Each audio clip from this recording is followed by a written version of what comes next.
Now, with Game Week 21 officially being over, I scored 76 points and got a small green arrow up to 50k overall. And here is my team selection for Game Week 22.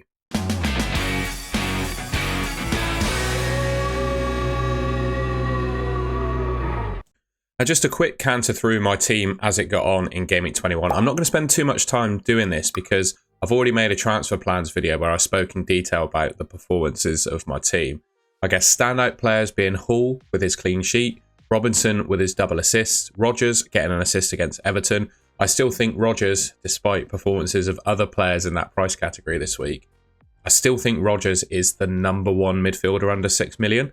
Palmer with a goal, Semenyo with a goal and an assist. Unfortunate blank for Salah, but against Nottingham Forest, I personally never really felt he would light the world up. And as you can see here, I actually captained Haaland because, well, I had him in my team. I've kept him all season, and around my rank, he was 5% owned. So I just felt like that was the prime opportunity where I could captain him.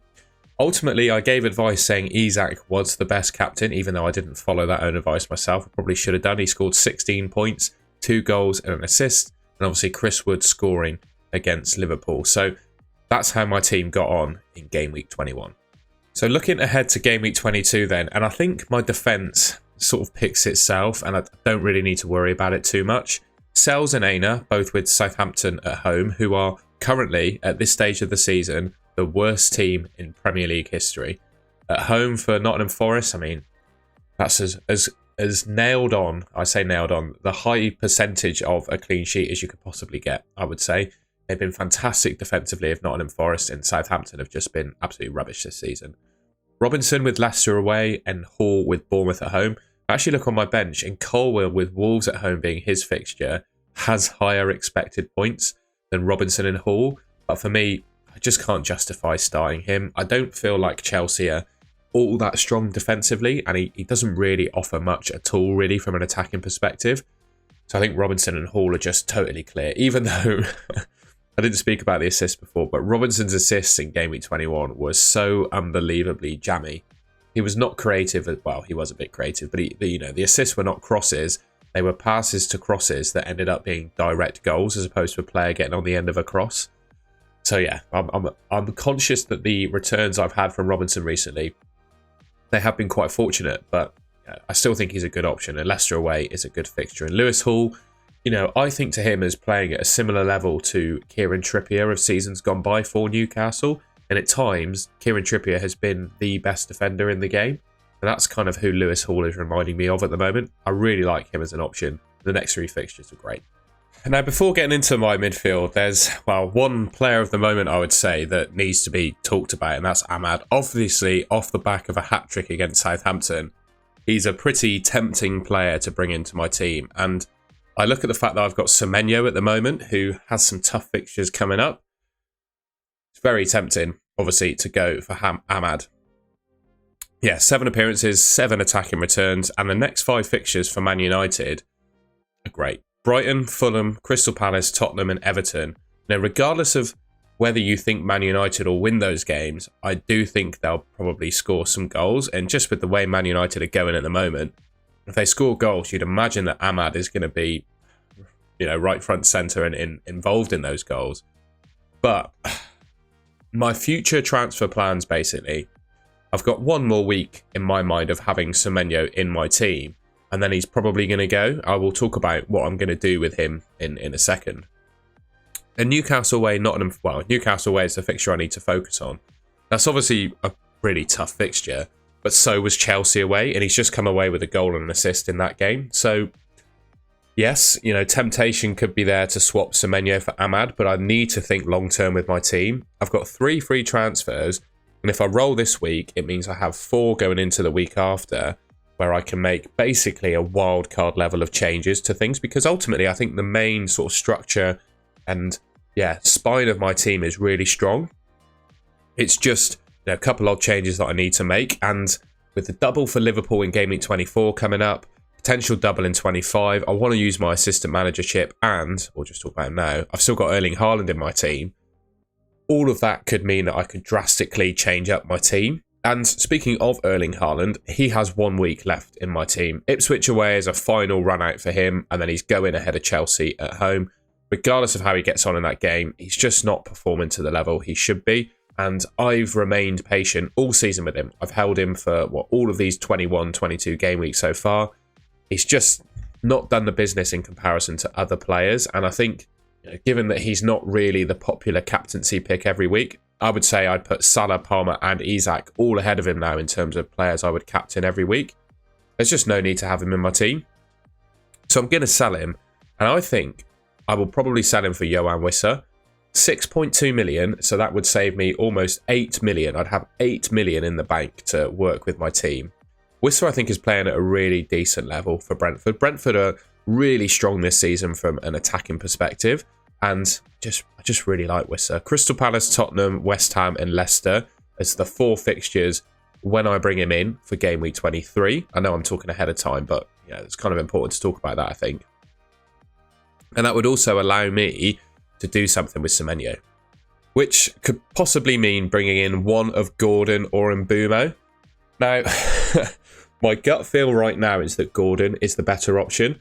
But it's very, very hard to overlook Brian Mbeumo. 90-minute man, nailed on for Brentford. Their absolute talisman on penalties, free kicks, and the level of returns they've got in recent games are pretty similar.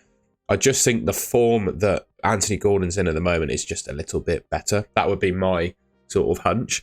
So that would be what I do with Semenyo. So while Ahmad is kind of the nice shiny toy to bring into my team this week, if I wait another week, upon selling Erling Haaland, I can then upgrade Semenyo to one of these guys. And in addition to that, there's a double game week for Liverpool and Everton in game week 24, right? And I need to make sure I've got some coverage for that. Because right now, as you can see here, I've only got Salah from Liverpool. So I need to do something about my team to bring in some Liverpool assets. And what I've done here is a little tier list of who I think are the best Liverpool assets in the game. So I was just adjusting myself in the chair. In terms of, I've got good, okay, and bad options, basically. In terms of the good options, I think my top 3, genuine, probably 4 actually Liverpool picks would be Mo Salah, Arne Slot, Virgil van Dijk, Trent and Konate. And I'd put Konate ahead of Trent right now. I don't know about you guys, but with Conor Bradley getting some minutes recently, I would be a little bit worried about Trent just playing both games of the double. I don't know if you guys share that feeling with me, but I'd be a little bit worried about it. So for me, I think my top 4 Liverpool assets are Salah, Arne Slot, Van Dijk and Konate. So I'd want to probably bring 2 of those in, maybe ahead of the double. I think you'd be probably taking a risk not to have 3 Liverpool players for that double game week. And then in terms of the okay options, I'm keeping my mind open to it because it all depends on how game week 22 and 23 play out. But I do like Jota, Gakpo and Diaz. I just don't trust their minutes at the moment. And I don't think, you're picking a player for a double game week. You want them to get, almost be guaranteed to start both games. And I'm not sure you could say that at the moment. I'm not saying I'd ever wish for a player to be injured. But if there were to be an injury over the next couple of weeks, that would be a positive thing for picking one of those guys, particularly in the front line. If either Gakpo or Diaz got injured, for example, that increases Jota's minutes and vice versa. So we're just waiting to see what happens there. And then I've put Robertson and Alisson there. I just don't trust Robertson to play both games of the double. And Alisson, I just think you can do better. And I don't want to have him in my team long term either because I don't trust his injury record. And outside of that, I don't think I'd pick any of the others. I mentioned this on my transfer plans video, but I think there's a real opportunity to use the assistant manager chip in, the next few game weeks. It obviously opens up in game week 24, which is bang on the time of the Liverpool double game week. And I think there are 4, maybe 5 managers that I would pick out to use the assistant manager on. And I would also just be open to using it on any other manager that has a double game week. So my 4 options I'd probably go for would be Arne Slot. I really like Glasner of Crystal Palace as well. I think they have the ability to beat bigger teams that are higher in the table.